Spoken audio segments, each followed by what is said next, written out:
going on, everybody? This is B. Scott, and I'm here with, God. and this is the first four downs. We're going to be looking at power rankings today. We're going to go through 10 through 1 right here, so stay locked and loaded, man. First four downs. Drop the logo.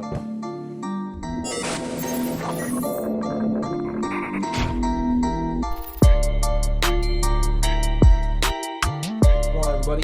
Welcome to the first four downs. I'm here with God, and we're talking power rankings today. We're going to start right at the bottom, and there's some surprising teams we kind of left out on the list, to be honest. You know, we got Philly, Pittsburgh, some tough teams. Patriots, not in the 10, realistically. But tough. We'll start right at the 10. And today our list, Tampa Bay. Realistically, they added Tom Brady. It's unbelievable. Last season, you saw they finished 7-9. 6 of the 9 losses by a touchdown or less. I think Brady solves a lot of problems. And don't get me wrong, tough division, but I think they could find themselves in the playoffs easily. It's going to be hard for them to find themselves in the playoffs. I mean, you know what? That NFC South has got immensely stronger. You know what I mean? I think, yeah, they did have an upgrade with from James Winston to Tom Brady, obviously. You know what I'm saying? Tampa Bay. You know what I mean? But, you know, there's still a lot of holes that they need to figure out. I think the main thing in that, especially in that division, where they're going to see 6 games where they're going to shoot it out, that secondary was horrendous last year. You know what I mean? Against the pass, against the rush. I mean, against the pass rush, against the rush. They were great, phenomenal. Led the league in sacks, all that. You know, you get Ndamukong Suh back for another year, but they still have not increased on the secondary side of it. You know what I mean? So that's going to be one part of it I think that they will address in this draft. Also, you look at their running back situation. Is Ronald Jones going to be the guy there? You know what I'm saying? They need a guy to run the ball there. Yeah, of course. You got this is not Tom Brady, 6 Super Bowls Tom Brady. It's 43-year-old Tom Brady. You know what I mean? Not to take nothing from TB12, but, you know, he's going to need a running game there. I think that's another issue that they're going to establish in the draft. So hopefully they take the guy that can catch out of the backfield. But if it's Ronald Jones, we'll see. Maybe he does absolutely beast with those weapons and with Tom Brady. You know what I mean? It's exciting to see. I think it's fitting to put them at the 10. Obviously, they have climbed and they're taking a different turn. You know what I mean? They have to prove it, though. Of course. That's my opinion on it. Yeah, of course. I think Ronald Jones especially, he showed flashes of being able to do what he can do, but absolutely they need to address the running back position probably in the draft. They need to bolster the secondary. Don't get me wrong.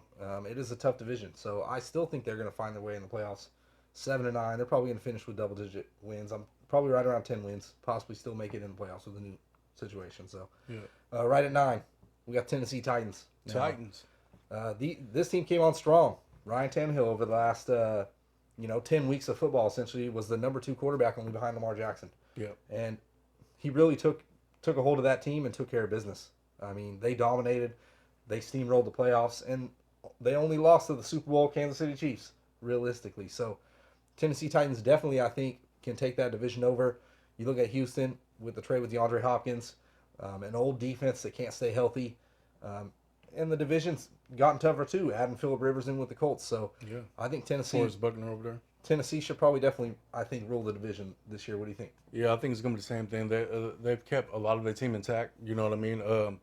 You still going to see Derrick Henry beasting. They're going to give him 300 touches easy, be able to control the clock. Defense is still going to be good. That secondary is fire. I see Tennessee rolling into the playoffs easily, you know what I'm saying, especially in that division. Who knows what Houston has to offer? You know what I mean? They just acquired Brandon Cooks, which is absolutely beast in my opinion. I think that's going to make that whole offense open up full bore, and you're going to see David Johnson beast. You're going to see Kenny Stills beast, Will Fuller if he can finally stay healthy a full season. So that honestly, I think Houston is a sleeper team in fantasy wise. You know what I mean? Yeah, be on the lookout for a lot of those players. But I think Tennessee probably does still run that division easily. Yeah, I mean, you got to look at a full year with Ryan Tannehill. If he can produce 3 Well, he quarters got of what paid, he did. so Of course. he better produce. Yeah, absolutely. So we got Tennessee at the 9. We roll right to the number 8. And this might surprise some people, don't get me wrong. Yeah. Seattle Seahawks. Now, they're a great football team overall. Yeah.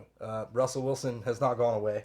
He hasn't declined. The guy's unbelievable, phenomenal, MVP, Hall of Famer for sure. Yeah. But they didn't really address anything in the draft, you know. And you got Chris Carson and Rashad Penny both coming off of, you know, year-long injuries. Yeah. essentially late in the season. So how the health of the team on top of the wide receiver core and everything like that, that's kind of why they've fallen down. And the division, Yeah. it's going to be tough for them to take the division from the 49ers. So that's where we got them at the 8. Very tough division, of course. You know what I mean. But I see the Rams falling down a bit. It seems like they're in full rebuild mode. I think Arizona's going to take their place in that division.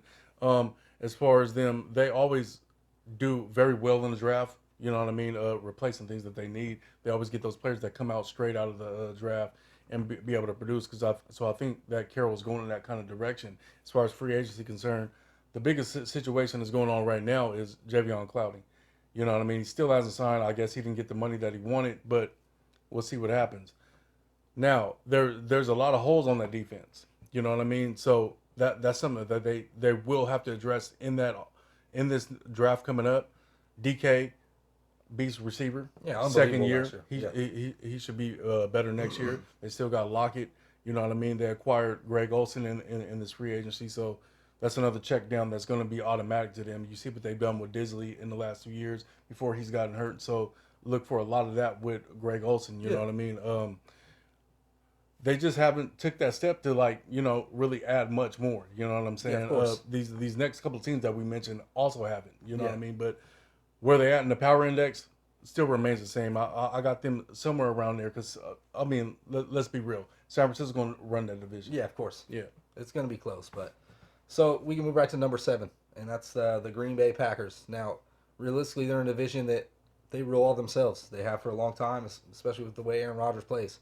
Now they did lose Jimmy Graham in free agency, but they added Devin Funchess. We'll see if he can be healthy enough to make an impact. That's what I'm saying. And their defense is always solid, and they should still rule the division. So that's why they're right there at number 7 for me. Yeah, they lost Blake Martinez, which is crazy to me. But they did pick up Kersey from Cleveland or whatever. So that should bode well for them. That they get a tackler there, an automatic tackler. They didn't do much. They acquired Devin Funchess, you know what I mean, which is a big threat in the red zone. You know, a lot of people don't know, out of Michigan, he is a tight end converted to a wide receiver. So replacing Jimmy Graham should be very easily for him. You know what I mean? He should fit the system pretty well. That people forget that number 2 receiver in Green Bay absolutely eats. So if it is Devin Funchess, that's somebody you might want to be looking for in your fantasy drafts in the later rounds. You know what I mean? But yeah, they're my 7 team as well. Yeah, of course. I mean, team with Aaron Rodgers. Yeah. Aaron Jones is going to be. That's what I'm saying. Jamal Williams. They all performed pretty well last year, especially in fantasy. So now we're looking at number 6, and this is the Dallas Cowboys. This is a team that, on paper has more talent than almost any team in the league, realistically. Now, can they put it together? They got a new head coach. Dak's under the tag now. We'll see if he gets a contract before the season starts. If he's out there going, you got Zeke, Cooper, both got the big deals. They're ready to produce, plain and simple. And I really think they're going to take over this division for sure this year. Philly's still struggling with the wide receiver core, so Dallas should be the top of their division, and I got them right there at the number 6. It's hard for me with Dallas. It's hard for me to put them in 6, even though I want to, because as you said, on paper, at every position, they're the most talented outside of New Orleans, probably, right? But last year they couldn't beat a team over 500. Yep. And that was of course, that was under a different coach, a different regime. But now you get a new coach in, Mike McCarthy. He was with Green Bay. You know what I mean? We all know why he left Green Bay, because his playbook wouldn't expand up to the new league. You know what I mean? So he's a perfect patsy for Jerry World, and they're going to run the same system. So all you Cowboys fans, you don't have to worry about that. I think Ezekiel Elliott is still going to be a beast and produce, be a top 5 running back. I think what you're also going to see is Dak Prescott go out and beast and prove that he is should get the $33 million that he turned down.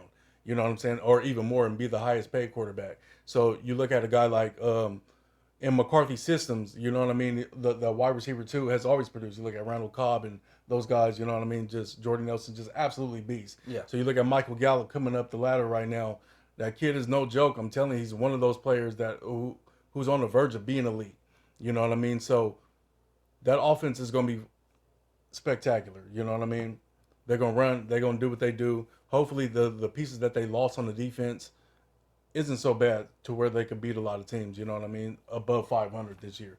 So we'll see with that, but that's the Cowboys, they should be locked in there, loaded, ready to get in the playoffs. Yeah, and Gallup, more Yeah. specifically, he's probably being drafted as a wide receiver 3, possible wide receiver 2, easy, no Yeah. problem. So probably a steal in the draft. So number 5, we can start with the top 5, and Buffalo Bills. Realistically, They might be in the Super Bowl. they've been on the verge the last couple of years. They've had the Patriots in the way. Patriots still in the division. Don't get me wrong, but no Tom Brady. They lost some defensive players, and realistically, Buffalo adding Stephon Diggs. You got another jump with Singletary, and Josh Allen should take that leap, adding that receiver. You know what I mean? Yeah. So it's gonna be huge for Buffalo. Yeah. Josh Allen has been looking for that wide receiver 1 for a long time. They acquired a season ago John Brown. They acquired Cole Beasley, but obviously they're not that alpha. They're not that guy. Yeah. You get a guy in Stephon Diggs who's absolutely barn burner. You know what I mean? For elite wide receiver number 1s, they always garner 150 plus targets. If he gets that with this team, he's going to be a beast. I'm talking about 12 to 1,500 yards. One of those, you know what I'm saying, beast kind of seasons for wide receiver 1. So that's absolutely crazy on the sleeper side of it, because he's not going to get picked in the first two to three rounds probably. You know what I mean? Maybe a late third round. So that's absolutely monster. You talk about Devin Singletary. He should take another step with possibly Frank Gordon out there. Darwin Knox, second-year receiver at tight end out of Ole Miss. They still got John Brown with a deep threat. They still got Cole Beasley, a good check down. So Josh Allen's going to rock and roll. I think Buffalo is going to take over that division. Yeah. Yeah. The defense is still better. They are in it to win it right now. They came out firing in free agency. They acquired Josh Norman on a 1-year deal. So all you Buffalo fans, I'm telling you, it's going to be lights out next season. Yeah, they should make it deep in the playoffs, I think. Yeah. I think they're going to definitely deep run. Josh Allen, top 5 quarterback, I think, this year. Devin Singletary, sleeper, realistically, could be a top 10 running back. Stephon Diggs, possibly to finish inside the top 10 at wide receiver. Yep. So, on to the next one, number 4. We got the New Orleans Saints. Yeah. Now, realistically... Perennial number 4. Yeah, absolutely. They got Drew Brees. He stayed, of course. And huge part, they added Emmanuel Sanders. That's a big part on the offense. Alvin Kamara should be fully healthy going into the season. They still got Jared Cook. Jared Cook came out Michael strong. Thomas. That's what I'm saying. This offense should be just complete lights out firepower. Yeah, and the defense wasn't bad to begin with. You know what I mean? So, I mean, they're going to be right at the notch they always been, almost at the verge of a Super Bowl. You could expect that kind of production from your players if you draft these guys. They're going to be right there. All their timeshares are going to be there. Emmanuel Sanders, you think about in the past, Ted Ginn and, the rookie that they had over there getting those targets and not able to. Yeah, Traquan Smith struggled. Yeah. They've always struggled. They've always struggled, you know what I mean? So now you get Emmanuel Sanders, elite slot, elite deep threat, lights out. It's going to be over in that division. That's what I'm saying. Tampa Bay, it's going to be hard for them to come out of that division. Yeah. Because you even think about Atlanta. Dude, Atlanta got Todd Gurley. Hayden Hurst. They're going to be a good football team offensively. Of course. I mean, Calvin Ridley in his 3rd year. Yeah. Stuff like that. I totally get it with the Atlanta Falcons, but can you trust Matt Ryan? You saw him decline more recently than not. That defense hasn't been good in a long time. Actually good. So that's my problem with Atlanta. But New Orleans should have no problems. Honestly, they should rule the division. I could see Tampa, fighting for it. I really can. Yeah. And you could see a situation like last year. We got 3 above 500 teams fighting for playoffs. So we'll see what happens. But yeah, definitely New Orleans at number 4. The top 3 is pretty much a locked in top 3. Yeah. And so number 3 on our list is the San Francisco 49ers. Realistically, they have arguably the best defense in the league, plain and simple. Garoppolo, what are you going to get with him? I don't know. Can you trust him? He sucks. That's what I'm saying. So, and you saw with the running back. Raheem Mostert. Raheem Mostert. Led the league in yard for carries. Lost my mind for a second. Yeah. Raheem Well, Mostert. they had three running backs. That's what I'm saying. But absolute beast over the last 6 weeks. Yeah. Top 5 running back. So Raheem Mostert for a full season running the football. They did lose Emmanuel Sanders in free agency, but trading away Buckner, that hurts their defense a little, I think. But that line is so strong. And on top of that, gaining the 13th pick, they got possibility to get an absolute stud wide receiver. Yeah. Possibly CeeDee Lamb. Hopefully, if CeeDee Lamb is in there, I think CeeDee Lamb would be a top 15 wide receiver. They've lost a lot, you know what I mean? But, however, they still got Kittle. Kittle's going to get make sure their offense is pretty, you know what I'm saying, equally balanced out. On the other side of that, you got Deebo Samuel's coming into the second year. You know what I mean? He should be absolutely beast. People forget that they still have Jalen Hurts. Jalen Hurts, this kid's a beast. He was a running back converted into wide receiver. You know what I mean? He's an absolute monster. Tough physical player, big guy. You know what I mean? They still have him at wide receiver. So if they get a CeeDee Lamb, they get a Jeudy. I mean, man, the sky's the limit. We'll see what happens. You know what I mean? But as far as that, you know, we have to put them at the 3 because they did lose players. Emmanuel Sanders, that's a big loss to that team. Well, you and seen DeForest Buckner. Yeah, and DeForest Buckner. So, you know, are they better than Kansas City or Baltimore? Can't really say that. Which brings us to our number 2 team, the Baltimore Ravens. Now, that's tough for me because I want to put Baltimore at number 1. They have acquired a lot on defense to help them out. They still got the same running game. They still need a number 1 wide receiver. You know what I mean? Lamarckable. What more can you say? That's Lamar Jackson, MVP, fantasy god. You know what I mean?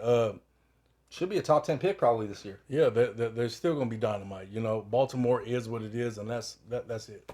You know? Yeah, plain and simple. They could use some wide receiver help. Don't get me wrong. The tight ends, they lost Hayden Hurst, but that's no big deal. They got 3 tight ends. What do you think about if they acquired a guy like maybe a Dez Bryant? It does, Bryant. It still would help. Talk about Antonio Brown. You know what I mean? AB, realistically. You know what I mean? I don't know. We'll have to see. You know, Baltimore absolutely is the number 2 team in the league.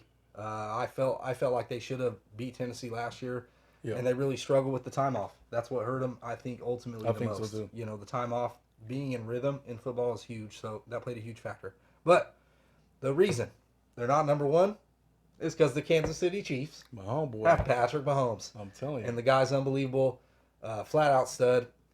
Ultimately, you know, like a generational quarterback. Yeah. One that just transcends everybody else. One that's you know, the Peyton Mannings, those type of players that just transcend. That's what I'm saying. Absolutely transcend the game. Yeah. So, Kansas City, they lost nobody. Yeah, they bring back at least like 95% of the team. You know, they even got DeMarcus Robinson back. That speed of Tyreek Hill is dangerous.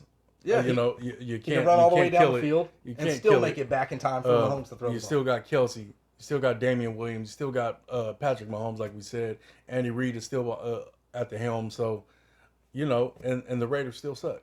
So that division is still going to be locked up, period. They're in the playoffs, potentially in the Super Bowl, but that is our top 10. Yep. So for the first 4 downs, it's B. Scott. G.O.D. We out.